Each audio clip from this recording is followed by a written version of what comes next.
Welcome to CVL talk show. చాలా రోజులైంది కదా. కాకపోతే ఈ మధ్య సినిమాలన్నీ దరిద్రంగా ఉంటున్నాయి, చండాలంగా ఉంటున్నాయి, అశ్లీలం ఎక్కువైపోయింది, వైలెన్స్ ఎక్కువైపోయింది. అసలు సినిమా థియేటర్కి వెళ్ళి సినిమా చూడాలనే అనిపించట్లేదు. ఇవన్నీ కామెంట్స్ జనరల్గా మనం అనుకుంటున్నాం కదా. మరి ఎప్పుడైనా మంచి సినిమా వస్తే దాన్ని చూడటానికి మనం ఏదన్నా వెళుతున్నామా అనేది ఆలోచించుకుంటే కొంచెం గిల్టీగానే ఫీల్ అవుతుంది. సరే, ఆ గిల్టీ పోగొట్టుకోవటానికి ఇప్పుడు సజ్జన సాంగత్యం ఉంటే మనకి ఆ పరిమళం కొంత అబ్బుతుంది అన్నట్టుగా మంచి సినిమాలు తీసిన వాళ్ళ చేత వాళ్ళతో మనం మాట్లాడుకుంటే వాళ్ళని మీకు పరిచయం చేస్తే ఈ ఇంటర్వ్యూ చేసిన వాళ్ళకి చూసిన వాళ్ళకి కూడా పుణ్యం దక్కుతుందని అనిపించి ఈ మధ్య బెస్ట్ ఇండియన్ ఫిల్మ్ అని ఒక సినిమాకి అవార్డు వచ్చింది. అది తెలుగు సినిమాకి. తర్వాత ఇంటర్నేషనల్ ఫిల్మ్ ఫెస్టివల్స్లో కూడా చాలా అప్రిసియేషన్స్ దానికి దొరికాయి. అసలు తెలుగు సినిమాకి అవార్డులే రావట్లేదు అని గుండెలు బాదుకుంటున్న ఈ రోజుల్లో అవార్డులు ఎట్లా వస్తాయి? 8 సుమోలు, 25 ఫైట్లు, 4 ఐటమ్ సాంగ్స్ ఉంటాయి. వీటన్నిటినీ కాదని చెప్పేసి ఒక రియలిస్టిక్ సినిమాని తీసి సినిమా తీసేవాడికి కూడా సామాజిక బాధ్యత ఉంటుందని నిరూపించి సక్సెస్ అయిన మినుగురులు సినిమా నిర్మాత దర్శకులు అయోధ్య కుమార్ తోటి ఇవాళ మన పరిచయం. నమస్కారం అయోధ్య కుమార్. సో అసలు మీరు ఏం చేసేవారంటే బేసిక్గా బై ప్రొఫెషన్ అంటే 99లో యూఎస్కి వెళ్ళానండి. ఓకే. సాఫ్ట్వేర్ జాబ్ మీద, అది ప్రొఫెషన్ అనాలో మరి ఏంటో కానీ వెళ్ళడం అయితే సాఫ్ట్వేర్ జాబ్ మీద వెళ్ళాను. ఓకే. ప్రొఫెషన్ అయితే అప్పుడు అది 99 నుంచి ఒక 2006 ఆ టైం వరకు. బట్ నాకు ఇష్టం లేని ప్రొఫెషన్. డబ్బుల కోసం వెళ్ళాల్సి వచ్చింది, చేయాల్సి వచ్చింది కొన్నాళ్ళు. ఓకే. కాకపోతే కొన్నాళ్ళలోనే అది మానేసి ఫిలిం స్కూల్ జాయిన్ అయ్యాను, which is my film school join అయ్యారు అక్కడ యూఎస్లో జాయిన్ అయిపోయి. ఎన్నాళ్ళ పాటు? అది 4 years డిగ్రీ అండి. 4 years చేశారు? 4 years degree. Okay. 4 years degree చేసి అక్కడ షార్ట్ ఫీచర్స్ చేసి, డాక్యుమెంటరీస్ చేసి, మళ్ళీ అక్కడ నేషనల్ నెట్వర్క్, టీవీ నెట్వర్క్లో వర్క్ చేసి, ఓకే. ఇంకా ఫైనల్గా ఇంకా 2006-07 ఆ టైంకి సాఫ్ట్వేర్ ఇంకా అన్ని మూలపడేసి ఇంకా ఇండియాకి వచ్చారు. ఇండియాకు ఎప్పుడు వచ్చారు? 2009లో వచ్చాను. ఓకే. సో ఈ 2009 నుంచి 2014 దాకా డబ్బులు సినిమా తీసి ఎలా పోగొట్టుకోవాలని రీసెర్చ్ చేసి ఇటువంటి సినిమా తీశారు. ఎందుకు సినిమా తీశారు ఇటువంటి సినిమా? అంటే యాక్చువల్గా ఫస్ట్ నుంచి కూడా కొంచెం సామాజిక రుగ్మతల మీద, అంటే మనం బతుకుతున్న సమాజంలో జరిగే అడ్రస్ చేయని విషయాల మీద ఫస్ట్ నుంచి కూడా నాకు ఎస్పెషల్లీ ఎడ్యుకేషన్ మీద చాలా ఇంట్రెస్ట్. ఎందుకు ఇలా జరుగుతుంది? మా ఫాదర్ ఎడ్యుకేషన్ వల్ల ఉండి, నా బ్రాటప్ వల్ల ఉండి, ఎడ్యుకేషన్లోని ఆ పిల్లలు ఆ ఏరియా నాకు చాలా ఇంట్రెస్ట్ ఉంది. ఓకే. అందుకనే ఇది కూడా బ్లైండ్ స్కూల్లో ఎడ్యుకేషన్ మీద రీసెర్చ్ చేసినప్పుడు బ్లైండ్ స్కూల్స్కి వెళ్ళడం, ఈ కొన్ని how they are taken granted అనే ఒక్క విషయం మీద స్టక్ అయ్యి ఇది చేసి. కానీ గమ్మత్ ఏంటంటే ఇందాక ఒకటి సరదాగా అన్నాను, కానీ డబ్బులు లేకపోవచ్చు కానీ కొన్ని వందల కోట్ల విలువైన తృప్తి మాత్రం మీకు వచ్చిందని ఖచ్చితంగా అనుకుంటున్నాను. బాగా వచ్చింది కదా, అన్ని రంగాల నుంచి కూడా. Everybody is appreciating the film and all that. బేసిక్గా ఎందుకంటే జనాలు ఇటువంటి సినిమాలు చూడరు, ఇటువంటి సినిమాలు హెవీగా ఉంటాయి, ఏదో సరదా కోసం వస్తుంది, రిలాక్సేషన్ కోసం వస్తుంది అనే కాన్సెప్ట్ నుంచి పక్కకి వెళ్ళిపోయి సినిమా చూసిన ప్రతి వాళ్ళని ఆలోచింపజేస్తుంది, కంట తడిపెట్టిస్తుంది, గుండెని తడుతుంది. So how you are feeling ఈ రెస్పాన్స్ చూసి? మీరు చాలా బాగుందండి. అంటే పెద్దలు, అన్ని రంగాల నుంచి పెద్దలే కాకుండా మరి సామాన్య ప్రేక్షకులు కూడా వాళ్ళు కాల్ చేసి ఇట్లా బయటకు వచ్చినప్పుడు నన్ను థియేటర్ దగ్గర ఉన్నప్పుడు హత్తుకొని ఇంత మంచి అంటే ఇది చూడకపోతే మేము ఎంతో మిస్ అయిపోయేవాళ్ళం అన్న ఫీలింగ్తో, అలాగే మనం 10 మందికి చెప్పడం, వాళ్ళు ఇంకో 10 మందికి చెప్పడం, ఇట్లా చాన్నాళ్ళ తర్వాత ఒక మంచి తెలుగు సినిమా, అది కూడా సామాజిక అంశం మీద అడ్రస్ చేస్తూ, అలాగే సామాజిక అంశం అని మనం మెసేజ్ వాళ్ళు సుత్తిబాదినట్టుగా కాకుండా వాళ్ళని edge of the seat 2 hours కూర్చోబెట్టి థ్రిల్లర్ మోడ్లోని, ఓకే, వాళ్ళు బయటికి రాగానే వావ్ అన్నట్టుగా. సో దేర్ అన్ని రంగాల నుంచి అండి. ఒక సినిమా రంగంలో చూసుకుంటే మన చిరంజీవి గారు, శేఖర్ కమల్ గారు, దాసరి గారు అండ్ రమానాయుడు గారు, ఇలా లిస్ట్ చాలా పెద్దది ఉంది. మరి అట్లానే కాకుండా మరి అన్ని రంగాల నుంచి, రాజకీయ రంగం నుంచి సిపిఐ నారాయణ గారు చూసి ఆయన ఒక మూమెంట్ లాగా తీసుకున్నారు. Government letter CM Kiran Kumar Reddy గారికి, సీఎం గారు ఈ సినిమా చూడండి అని ఆయన లెటర్ రాయడం, అది ఈనాటిలో పెద్ద హెడ్డింగ్ వేయడం. అలాగే సంధ్య గారు, ప్రొఫెసర్ హరగోపాల్ గారు అయితే ఈ సినిమాని ఐఏఎస్ ట్రైనింగ్ ముస్సరిలో ఒక కరికులంకి పాఠం కింద పెట్టాలని ఆయన చెప్పడం. అట్లాగా అంతకంటే పెద్ద సర్టిఫికేట్ కానీ అవార్డు కానీ అక్కర్లేదు. అంతే. సో ఇప్పుడు బేసిక్గా దాసరి గారి ఈ సినిమా చూసిన తర్వాత నేను చేస్తాను, నేను పంపిణీ చేస్తాను ముందుకు వచ్చారని కూడా నేను విన్నాను. అవునండి, ఆయన చాలా చలించి హృదయం కదిలి బయట సినిమాలని దర్శకరత్న దాసనారాయణరావు గారు సమర్పించమని ఇప్పుడు వచ్చి వేయలేదు 50 yearsలో. ఫస్ట్ టైం ఇది నేను నా సినిమా కాక బయట సినిమా అయినా కూడా నేనే సమర్పించాలి, నా బ్యానర్లోనే రిలీజ్ అవ్వాలి ఇది అని ముందుకొచ్చి ఆయన చేయడం చాలా గర్వించదగ్గ విషయం అండి. చాలా ఇట్ హెల్ప్డ్ ఎలా. ఓకే, దీనికి సంబంధించినంత వరకు మీరు చేసిన హోంవర్క్ లాంటివి కానీ రీసెర్చ్ లాంటివి కానీ? ఎక్స్టెన్సివ్ అండి ఇది. ఎందుకంటే ఒక ఎడ్యుకేషన్ మీద ఇంతే రీసెర్చ్ నేను మన స్టేట్ ఎడ్యుకేషన్ మీద చేశాను. ఓకే, చేసి అది ఆల్మోస్ట్ స్క్రిప్ట్ రెడీ అవుతున్న సందర్భంలో ఇది రావడం వల్ల ఇది ముందు తీసుకుంది అండ్ దీని మీద రీసెర్చ్ చేయడం ప్రారంభించాం. Okay, extensive each and every blind స్కూల్కి వెళ్ళడం, అక్కడ వాళ్ళతో ఉండి వాళ్ళ జీవన విధానం కానీ లేకపోతే వాళ్ళ పుట్టుక దగ్గర నుంచి కళ్ళు పోయిన దగ్గర నుంచి ఎలాగ పోయాయి అక్కడి నుంచి వాళ్ళ మొదలుపెట్టి అన్నీ తెలుసుకొని రికార్డ్ చేసుకొని అట్లాగే ఇక్కడే కాకుండా ఇతర దేశాల్లో ఎలా ఉన్నాయి సదుపాయాలని యుఎస్లోని అక్కడ కూడా రీసెర్చ్ చేయడం జరిగిందండి. అట్లా ఎంతో 15 months రీసెర్చ్ చేసి రాసిన పకడ్బందీగా రాసిన స్క్రిప్ట్ అండి. ఓకే, మరి ఈ ఆర్టిస్టులని వాళ్ళని రియలిస్టిక్గానే మీరు చూస్ చేసుకున్నారు. దానికి కారణం ఏదో ఉండాలి, ఎందుకంటే జనరల్గా ఏదైనా ఫిల్మ్ ఇన్స్టిట్యూట్ నుంచి పిల్లలను లేకపోతే తీసుకొచ్చి ఏదైనా వర్క్షాప్ లాగా చేసుకుని కాకుండా వాళ్ళు ఎందుకంటే అంటే వాళ్ళు లైఫ్ సైజ్ లాగా మీరు ప్రజెంట్ చేశారని. అంతే అండి. ఇప్పుడు ఎందుకంటే ఇది నేను బేసిక్గా 40 మంది అందబాల బాలికల మధ్య జరిగే స్టోరీ ఇది. వాళ్ళనే తీసుకున్నామని నాకు ఫస్ట్ ఎందుకు అనిపించింది, బేసిక్గా ఇది వాళ్ళ సమస్య. ఓకే, మన సమస్యని మనం అడ్రస్ ఇప్పుడు ఎవరో వచ్చి సానుభూతి చూపించడం అడ్రస్ చేయడం కాకుండా ఆ సమస్యని వాళ్ళంతటా వాళ్ళే బేసిక్గా సినిమా ప్లాట్ కూడా ఇదే. ఆఖరికి వాళ్ళంతటా వాళ్ళే ఎలా సాల్వ్ చేసుకుంటారు వాళ్ళ హాస్టల్లో ప్రాబ్లమ్స్. సో సినిమా స్టోరీ కూడా ఇదే అనమాట. అందుకని ఇది వాళ్ళ స్టోరీ, వాళ్ళే యాక్ట్ చేయాలి అండ్ అథెంటిసిటీ కూడా రియలిస్టిక్గా ఉంటుందని వాళ్ళని తీసుకున్నామండి. జనరల్గా చాలామంది అంటుంటారు కళ్ళు లేకపోయినా వాళ్ళు మనోనేత్రంతో చూస్తారని. మీరు షూట్ చేసేటప్పుడు బహుశా కళ్ళున్నా కూడా కళ్ళు మూసేసుకుని మనోనేత్రంతో వాళ్ళతో కమ్యూనికేట్ అయ్యారా? అబ్సల్యూట్లీ అండి. ఇదేంటంటే సీయింగ్ బియాండ్ సైట్ అన్నట్టు. అలాగే హెలెన్ కెల్లర్ గారు the most beautiful things on earth can't be seen, even can't be touched, they had to be felt. కొన్ని మనం అనుభవించాలి తప్ప మనం కళ్ళతో చూసేవి కాదండి. అది అట్లా వాళ్ళతో మాట్లాడుతున్నప్పుడు తెలుసుకున్నాం. అట్లాగే వాళ్ళతో కమ్యూనికేషన్ కూడా జస్ట్ నాట్ ఓరల్ అనమాట. ఇది వాళ్ళకి ఏం చెప్తే వాళ్ళకి కనెక్ట్ అవుతారు, ఎలా కనెక్ట్ అవుతారని ఆలోచించి అట్లా చేయించగలిగారు. జనరల్గా కొంతమందిని చూసినప్పుడు మనకి గౌరవం పెరుగుతుంది, భయం వేస్తుంది, జాలి వేస్తుంది. వీళ్ళతో ఇంటరాక్ట్ అయినప్పుడు మీకు వాళ్ళని చూసి జాలి పడ్డారా, గౌరవం పెరిగింది? లేదండి, ఫస్ట్ నుంచి కూడా ఈవెన్ రైటింగ్లో చూడకముందు ఫస్ట్ day 1 నుంచి రైటింగ్లో కూడా సానుభూతి అనే వర్డ్ యూజ్ చేయలే, ఎక్కడా చూపించలేదు, దాని మీద డిపెండ్ అవ్వలేదు ఎక్కడా కూడా. ఎందుకంటే మన గత కొన్ని డిజేబుల్డ్ తెలుగు సినిమాలు కానీ వరల్డ్ సినిమా కానీ సానుభూతి మీద డిపెండ్ అవ్వడం, మెలో డ్రామా అట్లా అసలు లేకుండా అసలు ఎక్కడా ఉండదన్నమాట. అందుకని ఫస్ట్ నుంచి కూడా వాళ్ళల్లో అంటే just like we are all same human beings and we are all disabled in some other aspects. అట్లా వాళ్ళతో ఇంటరాక్ట్ అవుతూ వాళ్ళకి కూడా చాలా రిగరస్ ఆడిషన్స్. అక్కడ డిజేబుల్డ్ కోట అది కూడా లేదు, rigorous audition.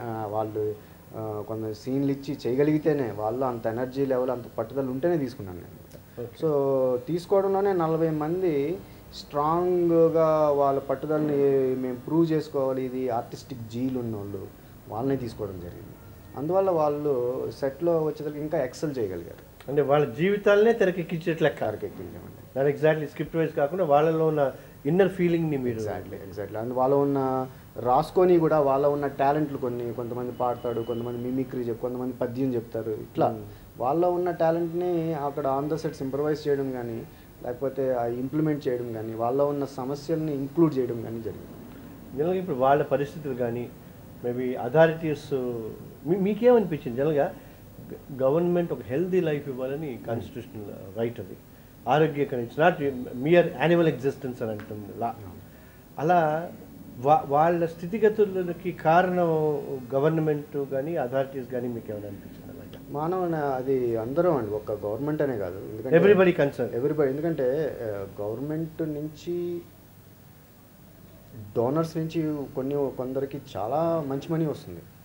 There getting good amount of money to Spend feed on these people. వాళ్ళ పిల్లల మీద ఫీడ్ చేయడానికి మంచి మనీ వస్తుంది. అట్లానే కొన్ని గవర్నమెంట్ సైడ్ నుంచి కొన్ని మిస్టేక్స్, ఎందుకంటే వాళ్ళు ఛానల్ నుంచి ఇవ్వడం ఆపేశారు. ఛానల్ నుంచి వాళ్ళకి ఇవ్వాల్సిన ఫండ్స్ గవర్నమెంట్ ఆపేసింది.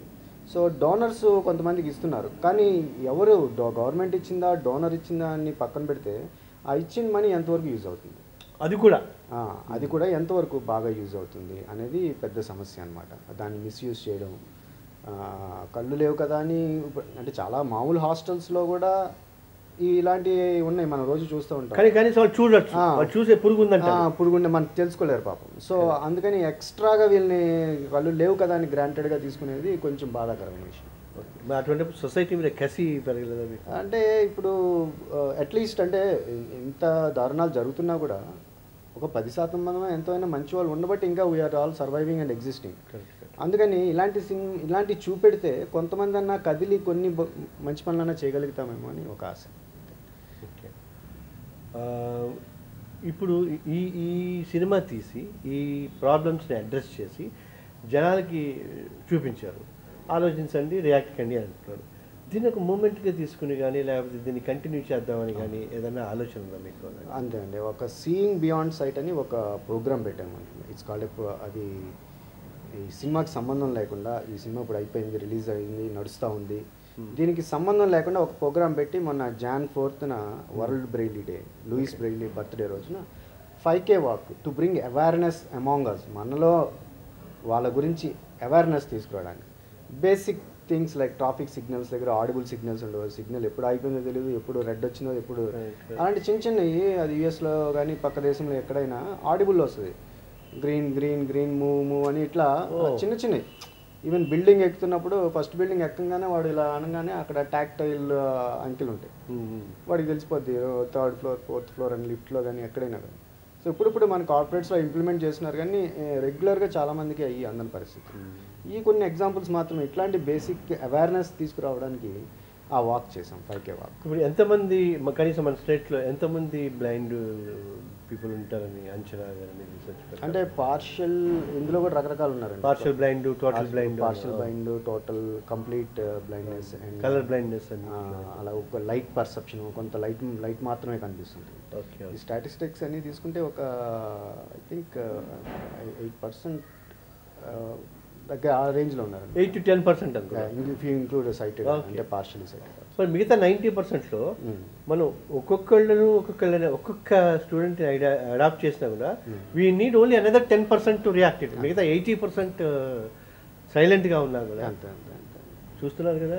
మిగతా 80% జనాలు ఆగినా కూడా మనకెందుకులే, నేను నా కోడి నా కుంపటి అని అనుకున్నా కూడా ఒక్క 10% రియాక్ట్ అయ్యి ఒక్కళ్ళ ప్రాబ్లమ్ని మనది అని అనుకుని అక్కడ అడాప్ట్ చేసుకుంటే మేబీ ఐ థింక్ టోటల్గా ఈ ప్రాబ్లమ్ అడ్రస్ చేయొచ్చు అనుకుంటున్నాను. సో ఇవన్నీ బాగానే ఉన్నాయి, కానీ మరి ఈ ఇంటర్వ్యూ చూసిన తర్వాత బాగుందనుకుని సినిమా చూసిన వాళ్ళు చాలా అద్భుతమైన సినిమాని ఇన్ని అప్రిషియేట్ చేస్తారు. మరి సినిమా చూడని వాళ్ళ సంగతి ఏంటి? డోంట్ యూ థింక్ ఇప్పుడు ఇన్ని కోట్లు పెట్టి ఆ బడ్జెట్ దగ్గర మళ్ళీ వస్తాను, అన్ని లక్షలు కోట్లు పెట్టి సినిమా తీస్తే ఓ 25 రూపాయలు 50 రూపాయలు 100 రూపాయలు మన కోసం వెళ్ళి చూసి ఒక సామాజిక బాధ్యతని నిర్వర్తించాలి అన్న ఆలోచన మీకు వస్తూ ఉంటుందని నాకు తెలుసు. Then again will go back to producer. ఎంత బడ్జెట్ అయిందండి? ఎంత వరకు మీరు టోటల్గా అయితే 2.5 crores వరకు అయిందండి. అంటే మంచి కమర్షియల్ సినిమా లాగానే. It is commercial cinema. అంటే నేను చాలామందికి దో వీఆర్ అడ్రస్సింగ్ ఏ సోషల్ ప్రాబ్లమ్, ఎక్కడ సింపతి అనే ఇష్యూ రాకుండా ప్లాట్ బేస్ లైఫ్ని ప్లాట్ అనమాట. అసలు ఒక కథ, ఒక ఈ ప్రాబ్లమ్స్ని ఎలా అధిగమిస్తారనే వాళ్ళు కొంతమంది ఎవరెస్ట్ ఎక్కవచ్చు, కొంతమంది IAS ఆఫీసర్లు అవ్వచ్చు. ఇందులో ఏంటంటే పిల్లల కళ్ళు లేని for the first time in the world పిల్లలు సినిమా తీసి చూపిస్తారు, ఇలా కెమెరాని హ్యాండిల్ చేసి దే మేక్ ఏ ఫిల్మ్ అనమాట. సో అసలు అది యుఎస్ అక్కడ ఏమంటామంటే హై కాన్సెప్ట్ అంటాం. అసలు లెన్స్ పెట్టి చూడాలంటే కళ్ళు ఉండాలి, కెమెరాలో మెయిన్ ఇంపార్టెంట్ ఈజ్ ఐస్, అంతే. సో అది లేకుండా వాళ్ళు సినిమా తీయగలిగారంటే ఎలా అనేది థ్రిల్లర్ మోడ్లో నెక్స్ట్ ఏంటి అనేది అంటే బేసిక్గా అంటే at the end of the film చెప్పవలసింది ఏంటంటే they can do what ever they want to do. They can become IAS officers and just like మనలాగా ఏది కావాలంటే అది సాధించగలరు అని సాధించి ప్రూవ్ చేశారు అనమాట. సో దీనికి 50 లక్షలతో కూడా తీయొచ్చండి. చాలామంది అరే దీనికి ఎందుకు అయింది, ఇది అంత చూస్తుంటే అంత హాలీవుడ్ టెక్నీషియన్స్ వచ్చి ఇక్కడ వర్క్ చేశారు. కెమెరా వాళ్ళు, ప్రొడక్షన్ డిజైనర్ యూఎస్ నుంచి వచ్చాడు. అలాగే సౌండ్ డిజైనర్ మనం ఆస్కార్ అవార్డు వచ్చిన రసూల్ పూకట్టి స్టూడియోలో సౌండ్ రికార్డ్ చేశాం, అంతా ముంబైలోని. ఇట్లా టాప్ నాచ్ ఒక్కొక్కళ్ళు ఎవ్రీ డిపార్ట్మెంట్లో అంత టాప్ వాళ్ళని తీసుకొచ్చి పెట్టి 90 షూటింగ్ డేస్ అండి పిల్లలతో. షూటింగ్ డేస్ ఇట్ సెల్ఫ్ 90 అనమాట. సో ఇంత ఎక్కడ కాంప్రమైజ్ అవ్వకుండా ఇంత చేయగలిగాం కాబట్టి ఇంత హాలీవుడ్ స్టాండర్డ్స్. ఇప్పుడు ఫోటోగ్రఫీ చూసిన వాళ్ళు ఇది ఒక అందుకే ఆర్ట్ సినిమా కాదు, ఇందాక కమర్షియల్ ఎందుకంటున్నా అంటే చూసిన వాళ్ళు వావ్ హాలీవుడ్ సినిమా చూసినట్టుంది అంటున్నారు. ఆ ఇంత స్టాండర్డ్స్తో తీయగలిగాం కాబట్టి బెస్ట్ ఇండియన్ టెక్నాలజికల్గా కూడా బెస్ట్ ఇండియన్ అవార్డు కానీ లేకపోతే ఇలాంటి అవార్డులు వస్తున్నాయి, ఇది ఎంత రికగ్నైజ్ వస్తుంది అంటే అంత జస్ట్ నాట్ మనీ. అంత అక్కడి నుంచి యుఎస్ నుంచి ముంబై నుంచి చెన్నై నుంచి టెక్నీషియన్స్ని ఇంతమంది తీసుకొచ్చి మనం పెట్టామంటే ఆశీష్ విద్యార్థి అండ్ రఘువీర్ యాదవ్, సుహాసిని గారు ఇంత పెద్ద యాక్టర్లు కూడా యాక్ట్ చేశారు. అందుకని మనకు అంత బడ్జెట్. సో అంచేత ఆర్ట్ సినిమాని ముద్రేసి దాని స్లో పేస్లా సాగదీసం కాకుండా కేవలం కమర్షియల్ కాకుండా కెన్ వి నేమ్ ఇట్ ఆర్ట్తో కమర్షియల్ అని, అంటే ఎక్కువ డబ్బులు వచ్చాయనుకోండి ఆర్ట్ ఫిల్మ్ని కమర్షియల్గా కూడా సక్సెస్. ఒకటి ఇంకోటి ఏంటంటే స్లమ్ డాగ్ మిలియనీర్ అనే సినిమా మీరు చూస్తున్నారు. దాన్ని దాన్ని యాక్చువల్గా థ్రిల్లర్లోకి వస్తుంది, బట్ ఒక ఇంటర్నేషనల్ జానర్ అయింది. ప్రతి ఒక్కటి యూఎస్ అనండి ఇక్కడ అవనండి అందరి కంట్రీలో అందరం చూసాం ఆ ప్లాట్ బేస్డ్ థ్రిల్లర్ అది బాగా ఉంది కాబట్టి అందరం చూడగలిగాం. సో అట్లా ఇంటర్నేషనల్ సినిమా అని వచ్చింది. కానీ మీకు ఒక విషయం మీరు అర్థమవుతున్నారు, మీరు తీసిన తెలుగు సినిమా కదా. అదే అండి, తెలుగు సినిమా అంటే అది ఇంటర్నేషనల్ లెవెల్గా ఎట్లా పెడుతుంది అసలు నాకు మీకు ఈ పాయింట్ మాత్రం పెద్దగా తెలియనట్లే. తెలుగువాడు ఇక్కడ కాకుండా మీరు ఇదే ఇంగ్లీష్లో తీసేసి అక్కడ బాగా ఉంటే దాన్ని ఇక్కడ డబ్బింగ్ చేస్తే మళ్ళీ 365 రోజులు మేము చేస్తాం.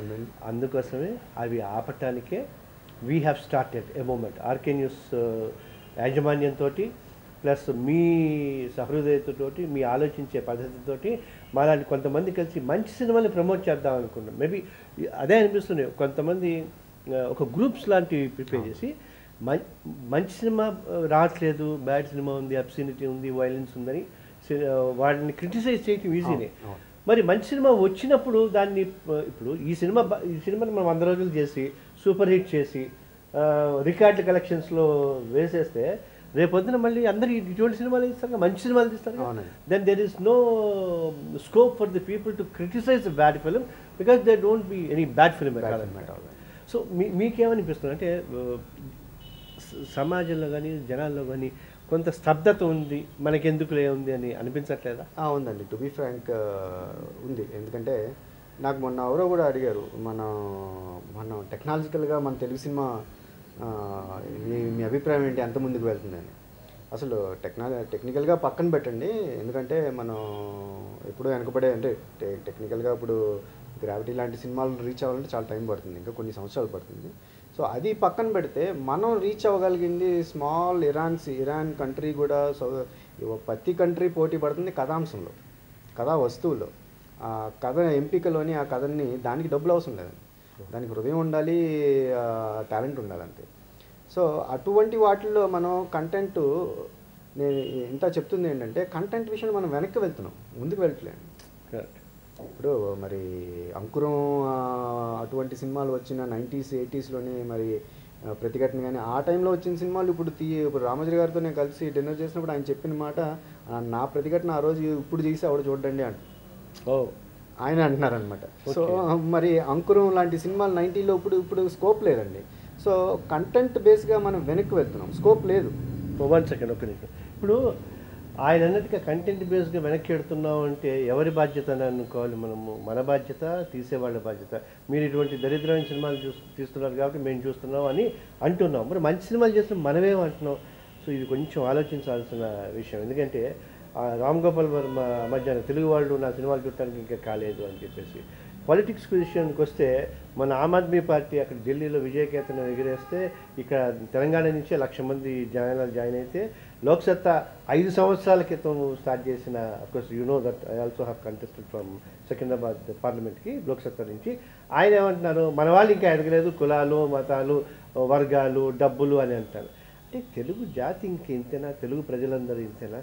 ఎక్కడో అక్కడ మనం బ్రేక్ చేయాల్సిన అవసరం ఉంది. బ్రేక్ చేయడానికి ఎవరో ఒకళ్ళు కంకణం కట్టుకుని ముందుకు వచ్చినప్పుడు వాళ్ళతో పాటు మనం కలిసి నడుద్దామంటే బాగుంటుందేమో అని ఉద్దేశం. ఇదంతా ఎందుకు అంటే మేబీ ఐ వాంటెడ్ ఈ సినిమా ఈ కార్యక్రమం చూస్తున్న ప్రతి వాళ్ళు కూడా ఎక్కడైనా సరే every one need to be a producer, a distributor, an exhibitor, then an audience.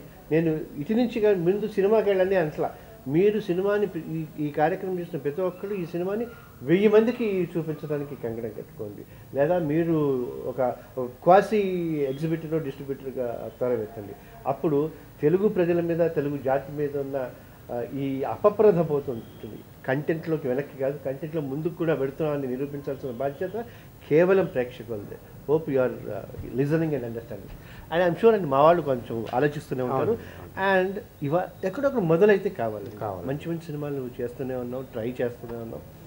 Plus social ఈవిల్స్కి సంబంధించినంత వరకు కానీ ఇప్పుడు మీరు అన్నట్టుగా మంచి పాయింట్. చాలామంది ఏదైనా సోషల్ సబ్జెక్ట్ని టచ్ చేస్తే it will become a documentary like. అలా కాకుండా ఇప్పుడు లాంగ్ బ్యాక్ నేను యాక్ట్ చేసిన సింధూరం సినిమా చాలా అద్భుతంగా తీశారు కృష్ణవంశీ, కానీ కొంతవరకు వచ్చేసరికి డాక్యుమెంటేషన్ అయిపోయిందేమో అని కంగారు పడ్డారు. సో అలా కాకుండా ఇంత అద్భుతంగా సినిమాటిక్ వాల్యూస్ అన్నది కూడా మీరు తీశారు కాబట్టి I'm really very happy. Then అసలు you have to address people. ఇప్పుడు సినిమాని తీసి జనాలకి ఇచ్చారు, జనాల బాధ్యత. ఇప్పుడు నేను మాట్లాడాను, మా వాళ్ళతో మాట్లాడాను, they are thinking as a producer డైరెక్టర్గా ఈ ఎన్నాళ్ళైంది 2-3 వీక్స్, థర్డ్ వీక్లో ఎంటర్ అయినా 3 వారాల్లోకి సక్సెస్ఫుల్గా ఎంటర్ అయ్యావు అండ్ ఐఎమ్ షూర్. బట్ బహుశా మిగతా సినిమాలాగా మొదటిసారి ప్రపంచవ్యాప్తంగా 1800 థియేటర్లలో రిలీజ్ కాకపోవచ్చు, కానీ చూసిన ప్రతి ప్రేక్షకుడి మనసులో మాత్రం ఖచ్చితంగా ఉంటుంది అనుకుంటున్నాను. So do you want to say something to the audience అండి? డెఫినెట్లీ అండి. నేను రిక్వెస్ట్ చేసేది ఒకటే అండి, ఇప్పుడు నా సినిమా అని కాదు, ఎవరిదైనా మంచి సినిమా అయితే please don't judge by poster or a hero or a heroine. ఒక హీరోయిన్ని చూసి, అంటే మనందరికీ వర్షిప్ ఉంటుంది, మనందరికీ ఫేవరెట్ హీరోలు ఉంటారు, దట్స్ ఫైన్.